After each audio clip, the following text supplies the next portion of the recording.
I was born into a family of futurists. I had no say in the matter, but my mother and my father both are futurists. And as you can imagine, dinner conversations can be very long and very, very exhausting for the entirety of my life thus far. But one thing I learned from them is that back in the day when they started their careers about thinking about the future was better, right? They were way more optimistic towards the future than my current generation. And so I've made it my mission, because I research generations, to understand why the younger generation has such a negative outlook towards the future and where the future has gone, why it disappeared. And I think in order to understand why everything feels a little difficult at the moment in the world, in politics, everywhere, I think we should start in the current, in the here, in the now. We are currently in what we call an omni-crisis. Humanity has gone through many different crises, but the difference is these crises all interact with one another and strengthen each other. We have a generational conflict that is very strongly born out of worker shortages. We have deglobalization, which has led to populism, nationalism. We have war that has strengthened inflation, and AI is coming for us, right? Everyone thinks, thanks to Terminator, that the end is very nigh. And on top of that, if the robots don't finish us off, climate change will, right? That's at the moment the feeling that the younger generation have towards the future. You can see a lot of young people say, I don't even want to put kids into this world because I don't know how the future will be. And in order to understand how the future will turn out, I did something that my profession does not do very often, which is I allied with our mortal enemy, the historians. And we decided to have a look at what's going on, where are the patterns in history that we can extrapolate towards the future to understand why we are in this difficult moment right now. We teamed up with a few different historians in order to understand what epoch we are heading for, what era is coming after this difficult phase. There are patterns in history, and we tried to find them and to predict them. And what we came out with is that right now we are in a time of transition. We as humanity are moving from one era to the next, an incredibly interesting time to be alive, but also, as history will show, quite a difficult one. And in order to understand where we're headed and where we are right now, it might be helpful to go on a little journey through history, where we've come from as humanity and where we could be headed. Let us start with the humble beginnings, the good old Stone Age. We were pretty mobile, nomadic, we were hunting animals, but it wasn't a very nice time in reality, right? We glorify this phase, maybe things were simpler back then, but in reality, you died when you were about 35, or you got trampled by a mammoth, which wasn't necessarily the best time. After this, stuff started getting slowly better. We moved towards the agricultural age, irrigation. We figured out how to control water, how to grow crops, how to use different animals, domesticate them in order to not have to move so much and have more food security. And I believe the most important part of this phase was that we didn't have to be so nomadic anymore. We could build civilizations, which in the end is the end point of where we are now. Now we move on into the great, great industrial age, the phase that we are still in right now.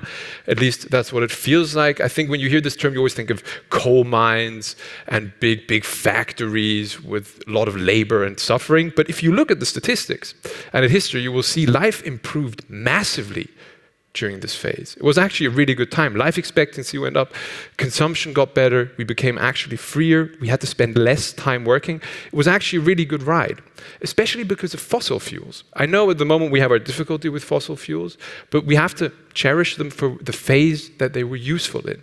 All good things must come to an end, but the amount of growth that we got from them was a great time back in this age. And I believe we are currently moving into the real digital age. And I know you've probably heard the term digital age a lot, but the problem with that is I believe that we then think, oh, soon the robots will come for us, we will upload our brain into the cloud, and then we'll finally be in the future.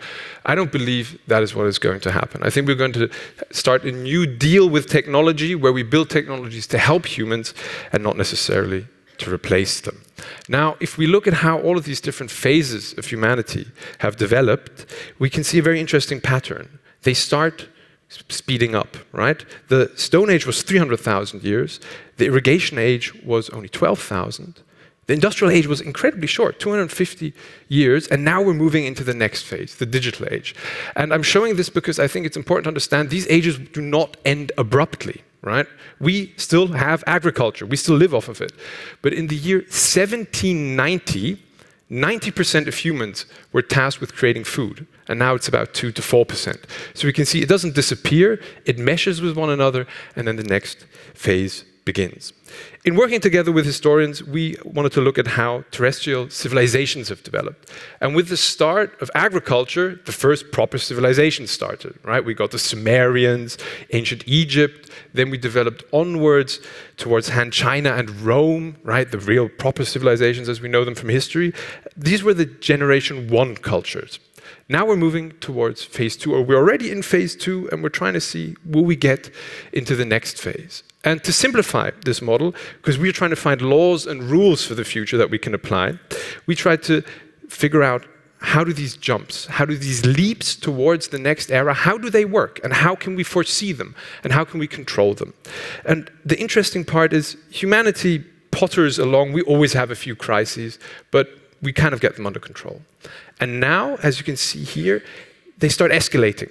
And then during this escalation, and directly as a consequence of the Omni crisis, there's a leap, and we get into the next phase, the phase that I very much look forward to. And currently we are here. We are directly in what we call the point of bifurcation, where we all decide whether we manage quickly into a better future or whether we basically slip off into the dark ages, which I think is something we would all like to avoid. Zooming into these transitions, we can see that the old normal, which we've gotten used to, right? Industrial production, good old capitalism, all that good stuff, it slows down after some time. And we miss it, especially in Germany, where you can probably hear I'm half from. We are so good at industry that we basically said we don't really want to go to the next age. All that digital stuff sounds really exhausting. Let's stay in the industrial age. But it's coming, and it cannot be stopped. And right now we're in this turbulence of transitions. This is why there are so many crises currently. And then the new normal will come. Right now we're in the point where the old hasn't quite left us, but the new isn't yet here. And that is why I think we feel like it is such a difficult time. I refuse to say that this is going to happen. I've turned into what I would call an angry optimist, right? I want something from the future and I will fight for it, but I'm also a little bit angry. And whilst researching these patterns, we noticed something very, very interesting. The future is not always just a linear prediction of the past, right? That would be too simple. But there are rhymes, and we can slowly start hearing those. For instance, after the Black Plague was the Renaissance. After the Spanish flu, what did we have? The Golden Twenties. And there were also always wars after these. I don't want to say it's going to happen exactly like this, but we're trying to find these patterns in order to say all the suffering that we have right now is actually for something, for the next age. Now, as a young generational researcher, I ask myself the question, what generation is going to grow up into the next age, right? Because we're right now in the transition. The next generation will grow up into this future that I'm fighting for. And what used to be a strategic error by generational researchers, because as I'm sure you know, we started with Generation X, which is very far down the alphabet, is now actually turning into quite a poetic construct. We have a new generation, the Generation Alpha. We changed alphabet, we're beginning from the start again. And you can see they are born from the year 2010. So the oldest member currently is 14 years old, but their average is 6, 7, 8 years old. And I believe this generation is going to have a fantastic time because when they grow up, when they join society and economy, and politics hopefully, they will grow up into this next phase of growth that I've been talking about. So let me dare to make a few predictions what this generation is going to enjoy and why some of your children are going to have a pretty good ride. We will have an economic upswing due to automation and also the reduction of demographic pressure in most countries. They will have the longest life expectancy of all generations, which I would say is pretty good news, especially through technology. We're starting to figure out how humans work, how we can live longer, but also how we can live more actively at higher ages. They will have the highest education levels of all generations thus far. This has consistently been rising, but now something very interesting has happened. In most Western nations, women have overtaken men in education levels, which is always why I say be nice to them, because they will be in power in not all too late a time. They will be in the end of the fossil age. They will remember the smell of diesel from their childhood and their youth, but you cannot tell me that someone in the year 2035 or 2040 is still going to be out trying to buy diesel engines.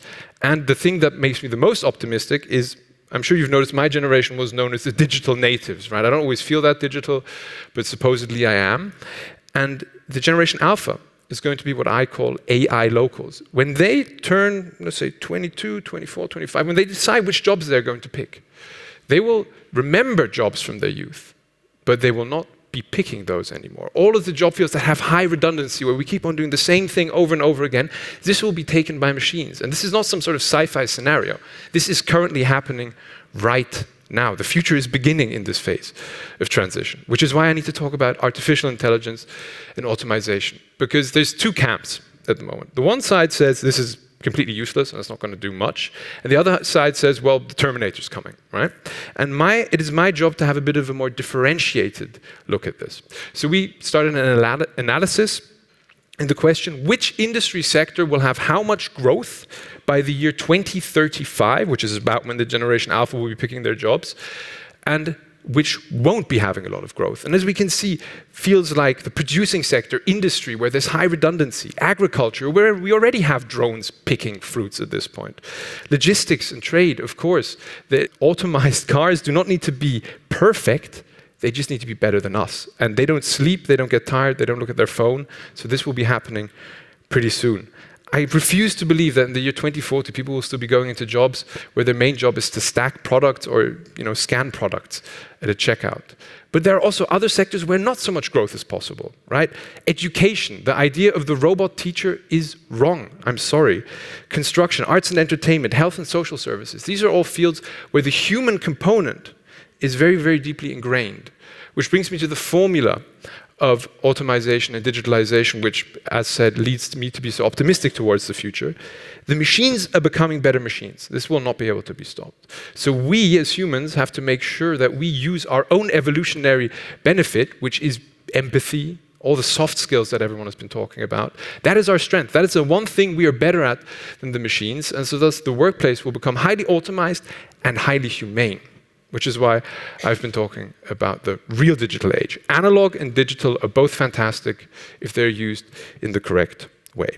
And I know a lot of people say, okay, well, let's say the economy works out, right? We don't have to do all these annoying jobs anymore, but climate change is going to kill us. Now, I got good news there too. As a trend researcher, we have a look at how trend developments work. That is our job.